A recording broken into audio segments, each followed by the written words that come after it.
Muito bem, hoje nós vamos falar sobre as janelas da alma. Eu sou a professora Silvia, sou professora de Educação Física pela Rede Municipal de Jaú, mestra em Educação Física Escolar e doutoranda em Psicologia do Desenvolvimento e Aprendizagem. Sou também formada em Psicologia. As janelas da alma. Hoje nós vamos tratar sobre as inteligências, sobre sensação, percepção e perspectiva. Diante da sensação e da percepção, nós temos aí os 5 sentidos: a visão, a audição, o tato, o paladar e o olfato.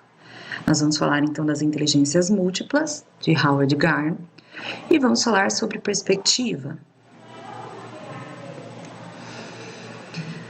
Bom, a neurociência, né? O que traz a neurociência sobre sensação e percepção? A sensação, ela é uma resposta do organismo humano a um estímulo externo. Já a percepção é uma interpretação psicológica sobre uma dada sensação. Então, a percepção sensorial, ela se dá de acordo com os contextos sociais, culturais, onde estamos inseridos. E assim criamos uma espécie de banco de dados mental sobre as diferentes sensações. Essas sensações, elas sempre estarão ligadas ao tato, ao paladar, à visão, à audição, ao olfato. Cada uma delas são registradas em uma parte do cérebro para poder nos dar o retorno, a resposta cerebral em relação à sensação e a interpretação dessa sensação em forma de percepção. Essa é uma divisão neurocientífica. Então, as sensações, elas vão nos dar as qualidades exteriores e interiores. Então, nós vemos, nós tocamos, nós sentimos, nós ouvimos qualidades puras e diretas. O azul do céu, o verde da grama, né? Então, sentimos o quente, o frio, o liso, o rugoso, o doce, o amargo, o vermelho, o verde. Então, as sensações, elas estão colocadas no campo objetivo. Mas o sentir, ele é ambíguo, né? O campo do sensível, ele traz a qualidade que está no objeto e o sentimento interno que o corpo possui dessas qualidades sentidas. Então, a sensação, ela é uma reação corporal imediata ao estímulo externo. Não é possível distinguir no ato da sensação o estímulo exterior e o sentimento interior. Isso acontece ao mesmo tempo. A gente não sente o quente, a gente geralmente sente a qualidade de determinada coisa. Então, por exemplo, quando vamos tomar banho, a água está quente, né? Ou a água está fria. A gente não vê o azul, a gente dá a qualidade a determinada coisa que é azul. O céu é azul. A gente engole o amargo? Não, a gente engole alguma coisa que está amarga. Por exemplo, a comida está amarga. Essas são as sensações desse campo objetivo. Mas e aí, como se encaixam as percepções? Então, nós temos aí as sensações sob a forma de percepção, ou seja, sínteses de sensações. Com as nossas vivências, com as nossas experiências, a gente vai indicando, formando dentro de nós mesmos, dentro da nossa consciência, os diversos tipos de percepções em relação a diversas coisas. Quando a gente fala de percepção, então, a gente está falando no campo da subjetividade. A gente sai lá das sensações, que é do campo objetivo, para falar um pouquinho sobre a subjetividade. Subjetividade, então, traz as percepções de cada um. Ela traz uma questão mais individualizada. Ou seja, quando eu vou tomar banho, eu percebo o chuveiro quente à minha maneira. De repente, para mim, o quente que está ali não é suficiente. Talvez eu tenha essa percepção ainda de estar muito frio para mim. Tem pessoas que gostam do banho gelado e para elas tá tudo bem. Eu já tenho um pouco mais de frio, então por isso eu prefiro a água bem quentinha. Então, cada um em sua subjetividade tem as suas próprias percepções diferenciadas. Isso aí, então, é um campo bem individual. E aí, né? Como que fica? Sensação e percepção são a mesma coisa? Se a gente for pensar no lado da neurociência, elas estão divididas.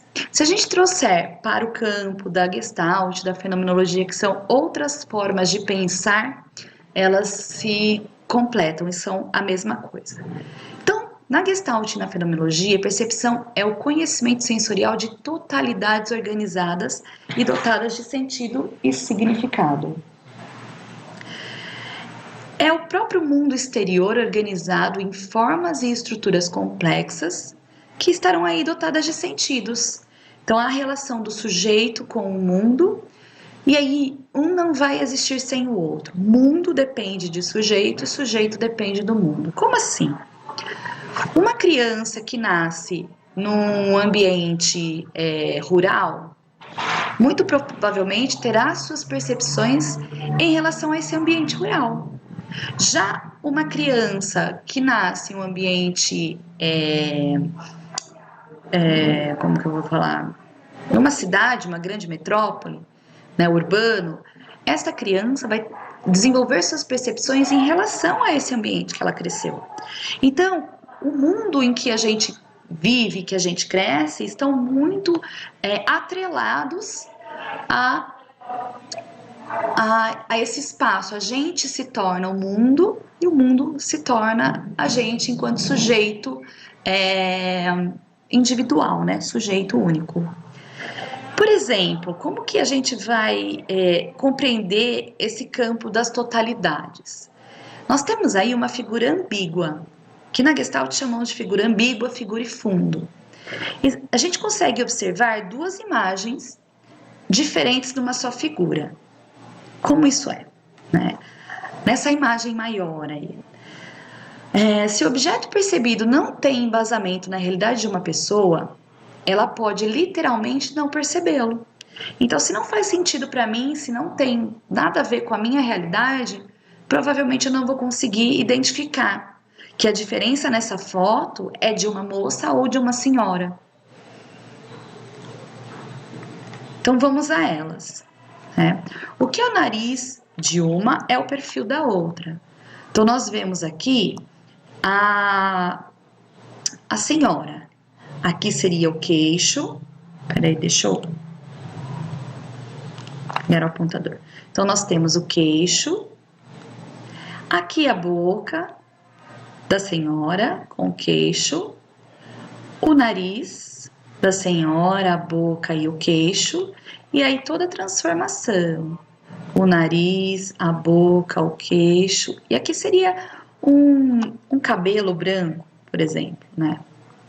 Já para a gente visualizar a moça, aqui nós temos a franja, a pena, né, que seria um adereço do cabelo, a franja, os olhos a gente não consegue enxergar, mas é a orelha dela. Aqui a gente já consegue enxergar melhor a franja, a orelha, o queixo da moça, tá? E aqui o pescoço. O que era a boca da senhora, aqui é como se fosse um colar, uma fita no pescoço da moça. Então, quando a gente fala sobre essas ambiguidades e essa totalidade, dentro da figura, né, observando essa figura fundo, tem duas formas de visualizar essa figura, a gente compreende que o todo é o mais importante, não os pedacinhos. É claro que eu dividi aí para a gente compreender melhor a figura, mas a gente só consegue dar significado quando a gente tem a percepção do todo. E é nesse sentido que eu gostaria de falar hoje, né, em relação à percepção do todo de uma pessoa. Cada pessoa é individual e suas percepções são individuais. O sentido das coisas só fazem sentido de uma forma para cada um. Em relação à perspectiva, essa gota, né? Diante da minha perspectiva, ela pode me indicar, remeter a alguma situação própria minha. Uma gota de orvalho. Quando eu lembro de uma gota de orvalho, eu lembro de um dia muito frio, por exemplo, num lugar que eu sempre acampei, um dia bem frio, quando a gente amanhecia, abria a porta do lugar e a grama estava todinha branca, né, cheia de orvalho. Isso me faz lembrar dos momentos bons que eu vivenciei ali, das bagunças boas que eu fazia com crianças, com adultos, enfim. Essa é uma perspectiva, a maneira como eu visualizo, né, a minha percepção, a maneira como eu dou sentido e significado diante deste orvalho. É claro que para outras pessoas, para uma outra pessoa, esse orvalho pode indicar outros pensamentos, outras lembranças, outras formas de criar. E aí, né? Que figura geométrica nós estamos vendo? Todo mundo indicaria aí que, né? Claro, Silvia, 4 lados iguais é um quadrado. A partir da minha perspectiva e de todos que estão vendo a tela agora, muito provavelmente é um quadrado, né? Mas será mesmo? Diante de outra perspectiva, a gente pode perceber que ela na verdade é um cubo. Então, que para mim pode ser uma coisa, para outra pessoa um outro formato de vida, de uma outra visão de vida, terá uma perspectiva diferente das coisas, né? Aí a gente volta naquela criança, que nasceu, né, num ambiente rural, muito provavelmente ela terá uma perspectiva de um centro de cidade diferente do que aquela criança que já nasceu nesse ambiente urbano. Centro da cidade, para uma criança urbana, é muito comum, é muito tradicional, muito normal. Já para uma criança do mundo rural, é um evento ir ao centro da cidade. O mesmo vale ao contrário. Uma criança de um ambiente urbano, quando vai viajar para uma cidade uma cidade menor, né? Muito provavelmente essa criança vai curtir essa cidade de outra forma. É um outro evento, é uma situação super diferente para ela. Bom, então ao observar como o fenômeno se apresenta, eu capto a totalidade de uma ideia de uma só vez, sem precisar olhar separadamente cada uma de suas faces. A partir da minha perspectiva, eu entendo determinada ideia e aí eu consigo ter uma visão geral daquilo a partir dos meus sentidos, dos meus significados. Cada um com os seus sentidos, com as suas vivências, com as suas experiências. Olhamos aí então para um lago, né, com árvores em volta. O que nós percebemos diante dessa figura? De acordo com Merleau-Ponty, é isso mesmo. Essa visão, se a gente for descrever essa figura, seria simples assim, como o fenômeno se dá. Pessoas ao redor de um lago, árvores espelhadas no lago, né? Se a gente detalhar um pouco mais, folhas talvez caídas, um formato mais... o homem, né, andando de bicicleta e todos eles espelhados no lago. Né? É isso, perceber um lago com água e rodeado de árvores. Esse é o fenômeno como ele se dá. Mas e aí, a partir da minha perspectiva, eu poderia trazer aí, diante das minhas vivências e a minha criatividade, o algo a mais, o que a minha subjetividade poderia gerar diante dessa imagem. Por exemplo, eu vejo uma senhora e um senhor parados contemplando a beleza do lago, enquanto um outro homem está no meio, né, um pouco à direita da figura, se exercitando, de repente fazendo um alongamento. Eu vejo um homem passando ali de bicicleta, mas ele não está passeando, ele está indo levar alguma coisa em algum lugar. Eu vejo o lago, um pouco sujo talvez, E aí vai, diante das nossas percepções, da maneira como a gente cria, da nossa criatividade, a nossa perspectiva de vida, as nossas vivências, a gente indicaria e cada um descreveria a sua forma, o seu lado. Tá, mas como age a percepção? Justamente pelas janelas da alma, a partir dos sentidos, das nossas emoções. E também nós temos uma indicação aí em relação à inteligência. Os nossos sentidos, paladar, tato, olfato, todos, né, o que eu já mencionei anteriormente, eles são as nossas janelas para a gente sentir, né, essa questão do sentido. Perceber, aí a gente já tem um trabalhinho um pouquinho maior com a participação do nosso cérebro. Ele que vai nos ajudar a captar e a interpretar esses sentidos. E de acordo com o nosso cérebro, a nossa percepção vai acontecer, as emoções vão surgir também, e geralmente as aprendizagens acontecem quando elas são mais relacionadas com as emoções. E aí nós temos a inteligência também. Eu trouxe para vocês os sistemas sensoriais que vão envolver aí, né, cada um dos sentidos, as suas modalidades, de onde vem essa energia do estímulo, o tipo de receptor. Cada sistema sensorial ele é ligado a um tipo de receptor. Esses receptores que vão trabalhar diretamente ao cérebro para poder receber e também depois enviar essas percepções, essas sensações. E o tipo de células receptoras, são as células que formam aí os receptores, ok? Então, para a gente ampliar as vivências sensoriais e estabelecer percepções, é muito importante estimular os 5 sentidos. Quando a gente estimula os 5 sentidos, é importante a gente também trazer um pouquinho sobre a questão da plasticidade cerebral.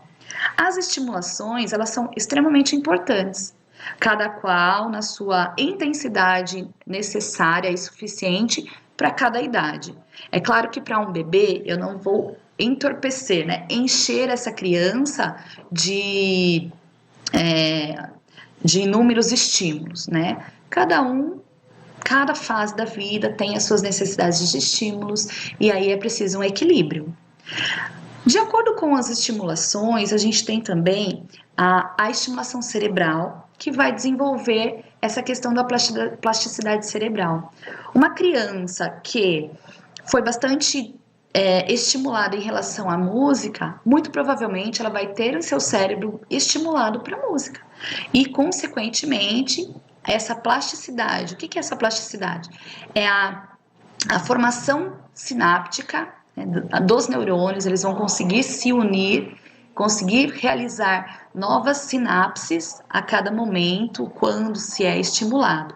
Com essas sinapses, né, com esse cérebro sendo estimulado para determinadas coisas, essa criança vai desenvolver uma maior facilidade para essa determinada coisa. No caso da música, como eu dei exemplo, se ela for estimulada muito, né, desde pequena e, por exemplo, nasceu numa família de músicos, muito provavelmente essa estimulação vai acontecer naturalmente e ela vai ter esse cérebro desenvolvido para ouvir, né, ouvir bem uma música, de repente para cantar, enfim. Então, é importante que a gente entenda, né, essa questão da plasticidade também.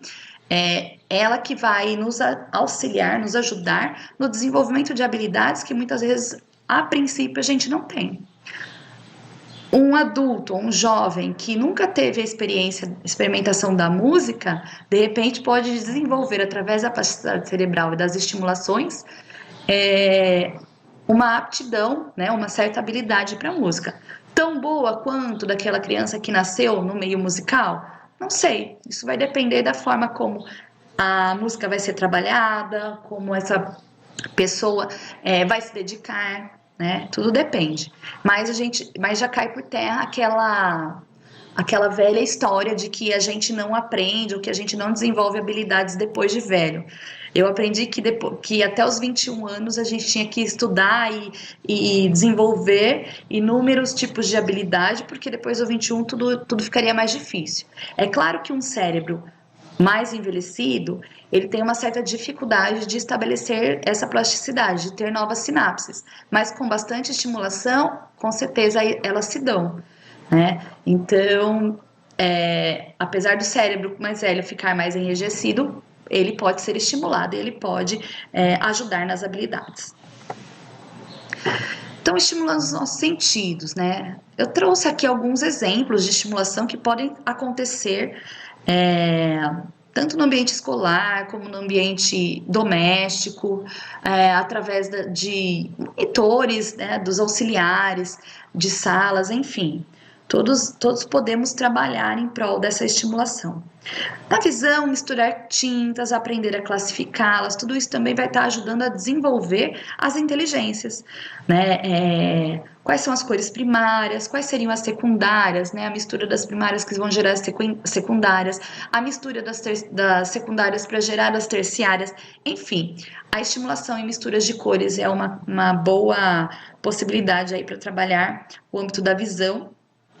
E claro, né, de acordo com o que vá fazendo as atividades de misturar as cores, né, como uma coisa simples, a gente pode trazer conceitos diferenciados, não só essa questão de primárias, secundárias ou terciárias, mas os sentimentos. O que é vermelho? Seria que é raiva? Será que poderia ser classificado com raiva? O que seria o azul? O que você percebe do azul? Tranquilidade? Enfim. De acordo com a criatividade da pessoa que está trabalhando, está estimulando essa possibilidade de atividade, né? É a criatividade do professor ou do monitor, enfim, que vai estar desenvolvendo maiores potencialidades dessas atividades.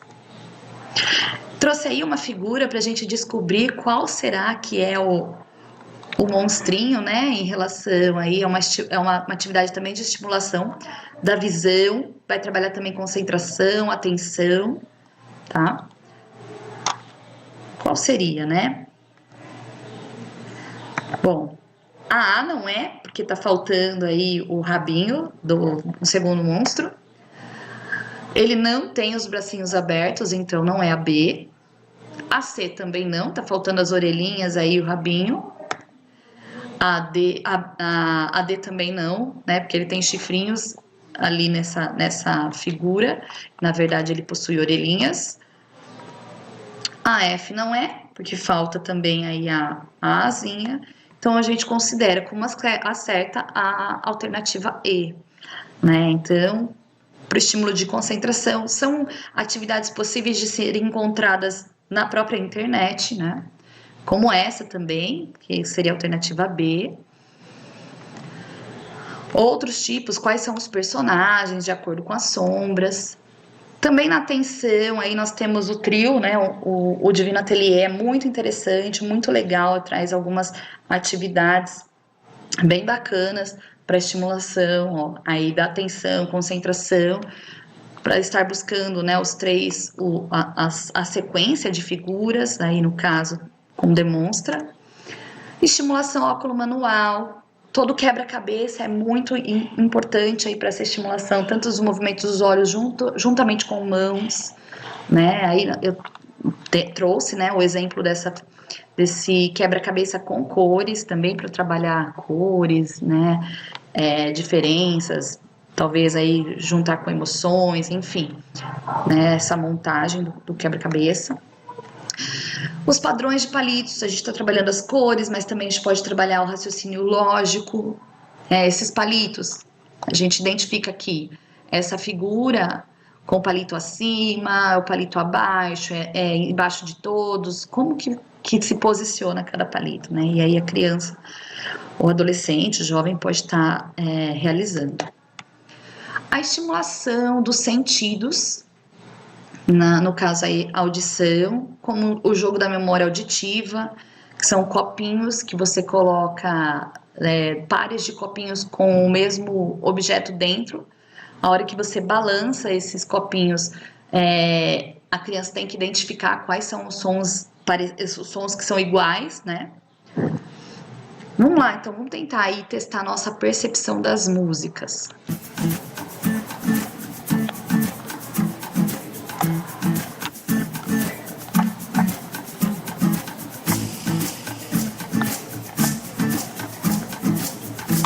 Quais são os sentimentos que a gente percebe diante dessas músicas? Vamos lá, música 1. O que será que traria, né, essa música?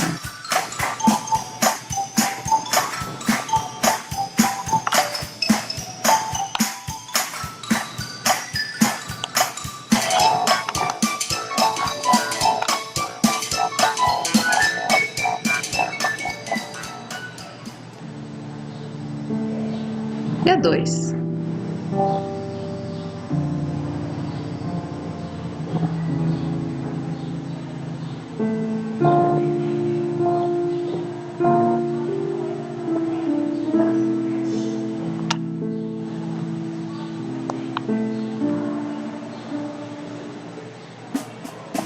A 3?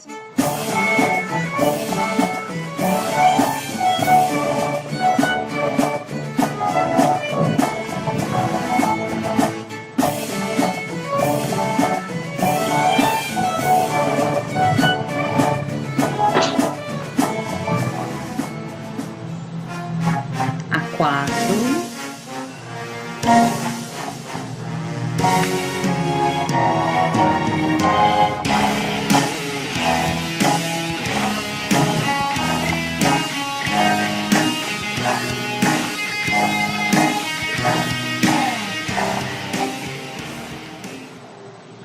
A 5?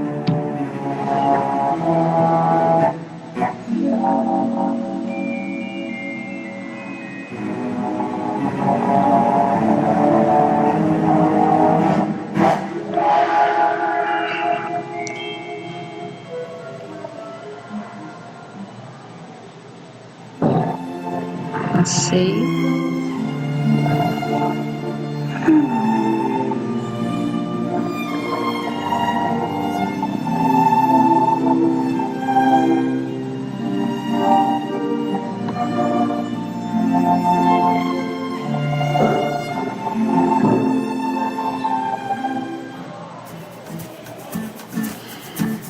Bom, aí diz pra gente conferir, né, como você saiu. Eu não vou trazer as respostas porque acredito que a percepção é de cada um. Algumas músicas puderam trazer aí um sentimento de tristeza, outras de tranquilidade, outras puderam trazer o sentimento de medo, suspense, enfim. Cada um tem a sua percepção diante de cada uma das músicas que a gente ouviu. Tá aí a nossa estimulação auditiva, né? Como eu falei, os copinhos podem ser 10 potinhos, sendo cada um, por exemplo, aqui dentro tem feijão em 2, arroz em 2, uma tampinha de garrafa, folhas, né, secas, enfim. E aí a criança tem que identificar qual potinho que possui o barulho. Só uma dica, na hora de fazer, não deixa a criança pegar o potinho, você tem que balançar os potinhos, porque senão pelo peso ela vai identificar qual é qual, né, e não pelo som. Ainda como jogo de estimulação auditiva, a gente tem algumas possibilidades falando. Por exemplo, eu vou à lua e vou levar, né? Forma uma roda com o grupo. Aí a criança coloca sempre um elemento. Eu vou levar uma nave espacial. O segundo tem que trazer o anterior e o próximo. Eu vou levar uma nave espacial e uma roupa. O terceiro, eu vou levar uma nave espacial, uma roupa e uma bicicleta. O quarto, eu vou levar uma nave espacial, uma roupa, uma bicicleta e uma corda. Enfim, né? E vai incluindo seus objetos. Né? Outras atividades, a cabra cega ou cobra cega, como as crianças chamam, de você vendar uma das crianças, né? E pelo som ela tentar identificar e buscar as crianças num espaço. Que pode ser falando ou então em silêncio total, onde ela possa ouvir o pé no chão, né? Os barulhos de movimento. O tênis no pé da cadeira é uma criança que pode estar falando para outra, dando as coordenadas para uma outra criança que estará com as vendas nos olhos. essa criança com a venda nos olhos, ela vai estar de gatinho no chão e ela vai ter que pegar, identificar onde estão 4 tênis para colocar numa cadeira. Tudo isso ela não sabe onde está a cadeira nem onde estão os tênis. Ela tem que identificar de olhos fechados e uma outra criança vai coordenando. Vai mais para a direita, vai mais para a esquerda, mais para frente. Olha, põe a mão, é a cadeira. Agora vamos buscar o tênis, enfim. E aí a criança vai identificando através dessas coordenadas. Além da memória, né, da questão auditiva, ela vai estar trabalhando também as percepções de lateralidade, né? Frente, trás, lado, direito, esquerdo. Estimulação dos sentidos, com garrafinhas para provar. Por exemplo, com conta-gotas, né? É fácil de pegar um líquido, um suco de laranja, um suco de limão, algum tipo de chá, né? Para as crianças ou jovens estarem estimulando aí o paladar. Olfato, aroma de algumas ervas, como né, alguma coisa que tem no jardim, flores, tipos de flores é possível, erva doce, erva cidreira, né, os tipos de chás e de ervas que existem aí no meio, né, na natureza. O tato, a caixinha misteriosa, a gente pode pôr vários objetos, aí no caso da figura, tá mostrando alguns objetos, algumas figuras geométricas para a criança identificar, pode ser trabalhado as figuras geométricas, ou objetos diferentes, né, como um apito, uma rolha, uma flor, enfim, tá? Algumas estimulações também de coordenação motora grossa, traçar no chão, pode ser com giz, um certo labirinto, para a criança levar com o pé, né, o jovem, pode ser o adulto também, eu falo criança porque é mais o meu contexto, mas a gente pode trabalhar também com estimulações assim, com jovens adultos, né, senhores, senhoras, né, que às vezes estão muito tempo sem estimulação e que vem a clínica, vem a nossa realidade, né, o contexto escolar, de repente, para serem estimulados, né, pela necessidade médica aí desse tipo de estimulação. Então, caminhar com a bola, guiando a bola pelo labirinto, brincadeiras com bexiga, a bexiga também ajuda, né, nessa estimulação de percepção sensorial, da manutenção, né, e da coordenação motora. Coordenação motora fina, por exemplo, algumas tampinhas espalhadas numa folha, para fazer o zigue-zague, que pode ser assim, arredondado, pode ser o zigue-zague mesmo, né, como a gente conhece, com as pontas, enfim, trocando de mão, não só com a mão direita, mas também com a mão esquerda, para o canhoto, não só com a esquerda, mas com a mão direita, enfim. E aí, né? Mas por que a gente vai estimular as atividades sensoriais? Tá? Voltando lá a neurociências, porque além de melhorar a própria percepção, elas vão promover também uma melhor coordenação motora, vai trazer uma maior concentração, interesse por novas habilidades, crianças que ficam o tempo todo na frente da televisão, na frente do celular, ou que desenvolvem sempre as mesmas atividades na escola, acabam sem interesse por outras coisas, porque elas também nunca tiveram vivências diferentes. E aí elas também não descobrem, né? Não tem essa descoberta de coisas diferentes. Então, quando elas descobrem que são habilidosas para outras coisas, a própria percepção de um aroma, a própria percepção, né, do paladar, a própria percepção de alguma outra situação de movimento, se elas não perceberem em si algumas habilidades, talvez elas nunca vão identificar essas habilidades nelas. Por isso, a necessidade de vivências, das mais diversas vivências na vida dessas pessoas. O desenvolvimento do raciocínio lógico, o aumento da autoestima, quando ela percebe-se, né, com novas habilidades, com possibilidades de novas habilidades, ela vai identificar em si uma autoestima melhorada, ela vai perceber que ela consegue, e aí a partir disso nós temos aí essa questão da autoestima.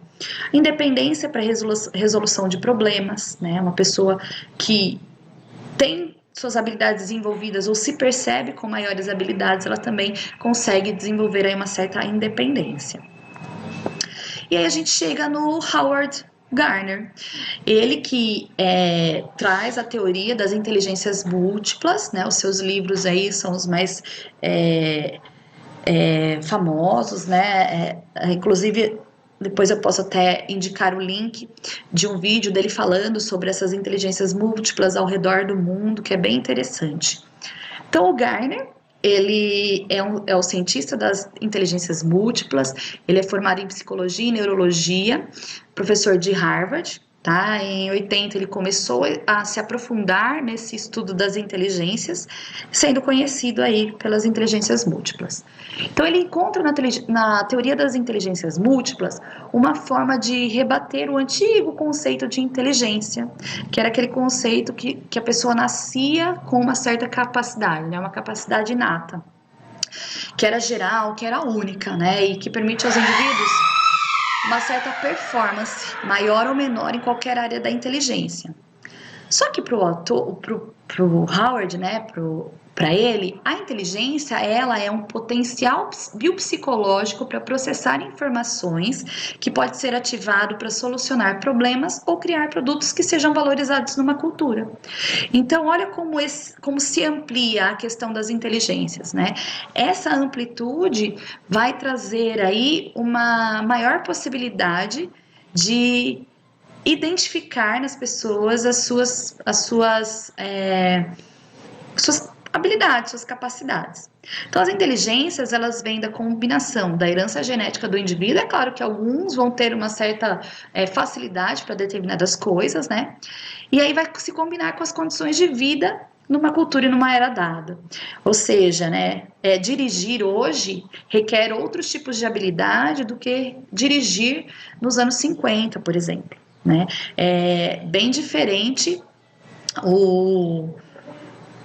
as estimulações, né, os estímulos que vão acontecendo numa estrada de hoje, uma estrada antiga em que havia menos carros, enfim.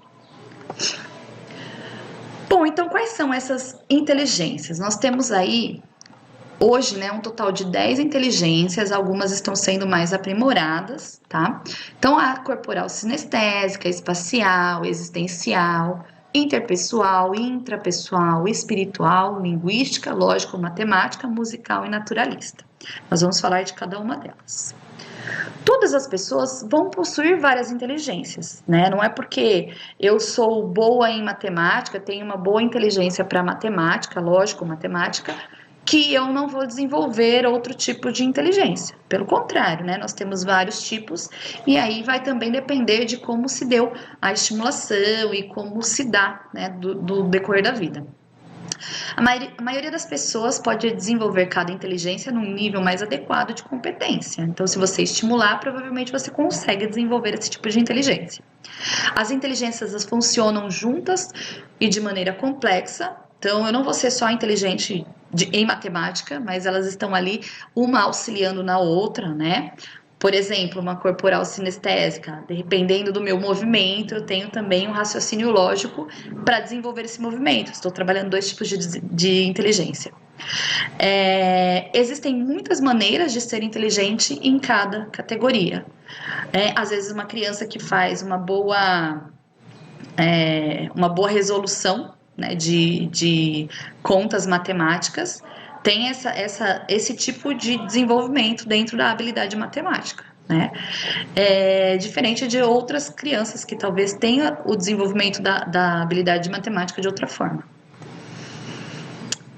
Então, o Garner, ele coloca, né, que o comportamento inteligente ele pode ser mais bem visualizado observando as mais altas conquistas da civilização. Ou seja, né, o homem, o primata lá, né, ele... É claro que ele tinha suas inteligências desenvolvidas para o ambiente que ele vivia, né? Diferente das competências, das habilidades que a gente desenvolve nos dias de hoje, né? Tão tecnológico, e aí, com o decorrer das conquistas da civilização, né? Da humanidade, aí foram se dando novas formas de desenvolvimento das inteligências, né? As inteligências múltiplas é uma teoria que se apoia em novas descobertas neurológicas realizadas em Harvard e em outras universidades dos Estados Unidos, a qual auxiliou na mudança dos conhecimentos neurológicos em relação à mente humana, tá? As bases para essa teoria não foi o primeiro modelo a sugerir essas classificações. Nos últimos 200 anos surgiram inúmeras teorias classificando de 1 a 150 tipos de inteligência. Então, essas classificações foram acontecendo e o Gartner ele conseguiu identificar até essas 10, assim como as mais fáceis de identificar mesmo.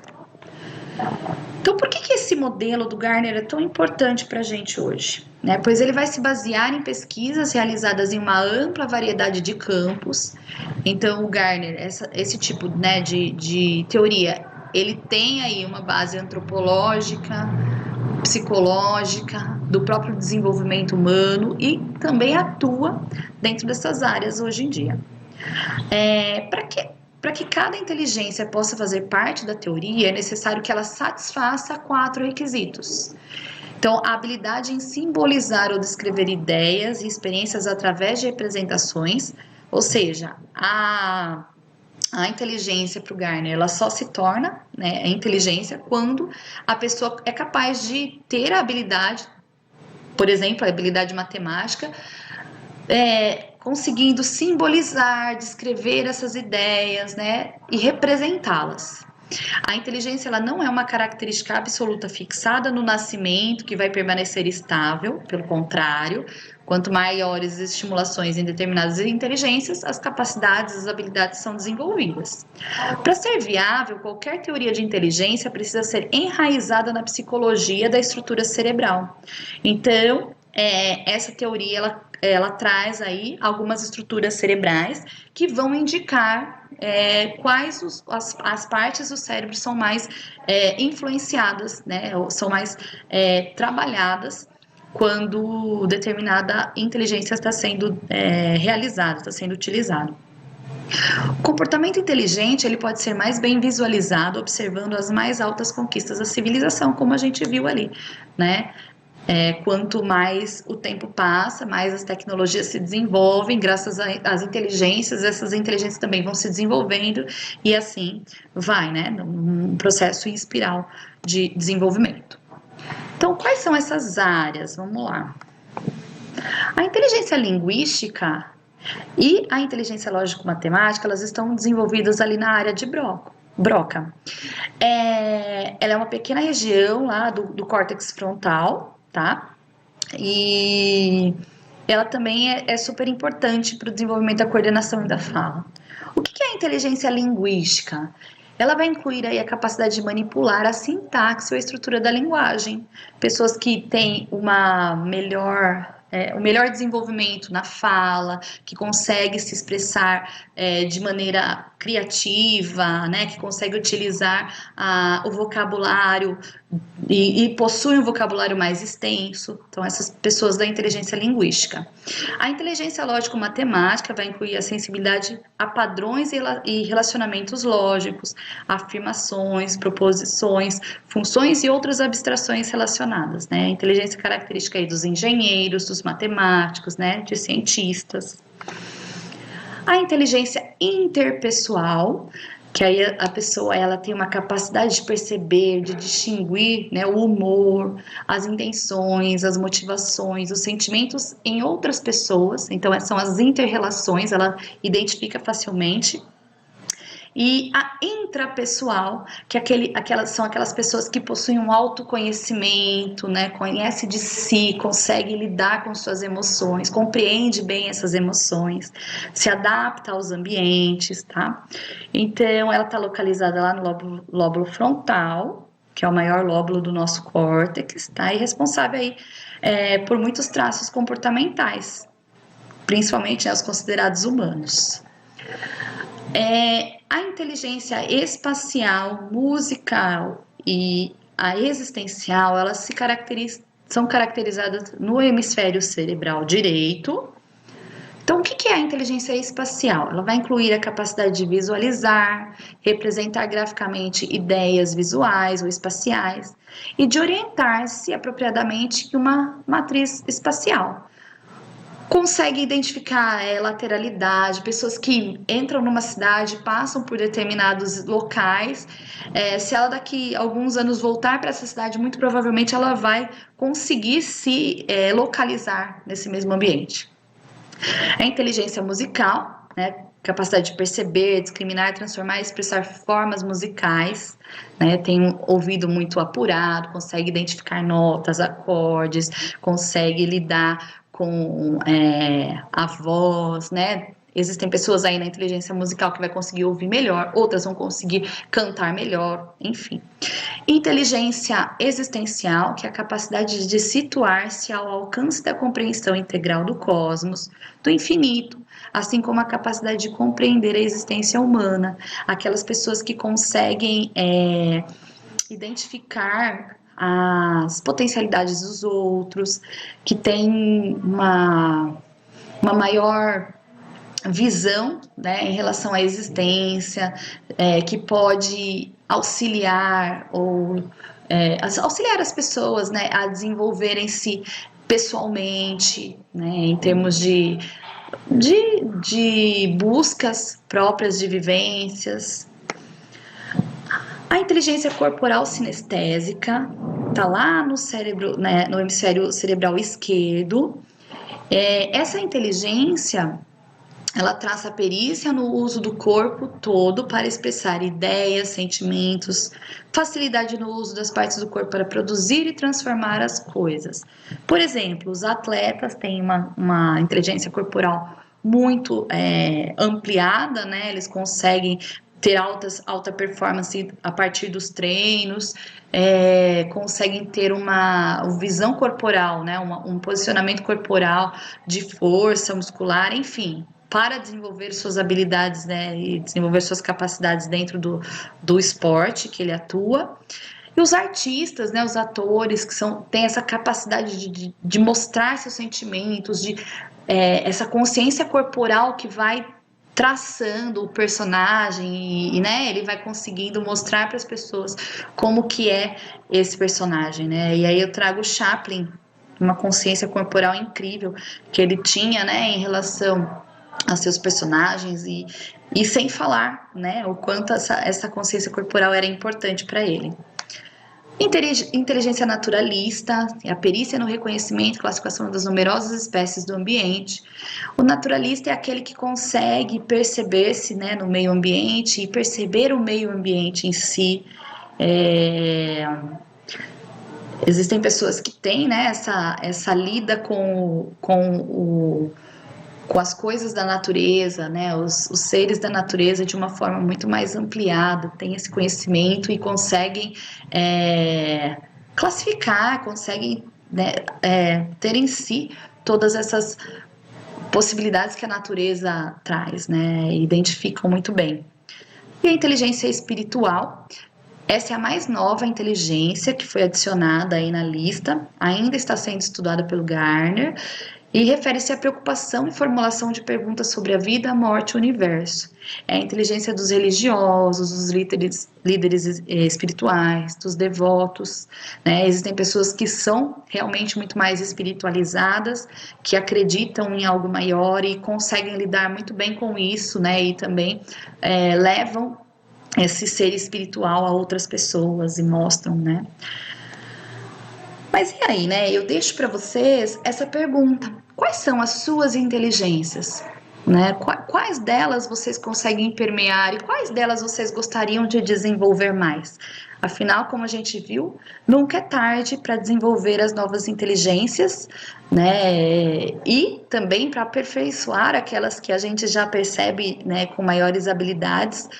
Então, nunca é tarde. Espero que vocês identifiquem em vocês as suas inteligências e também busquem tentar aí maiores habilidades em outras inteligências. É isso, muito obrigada.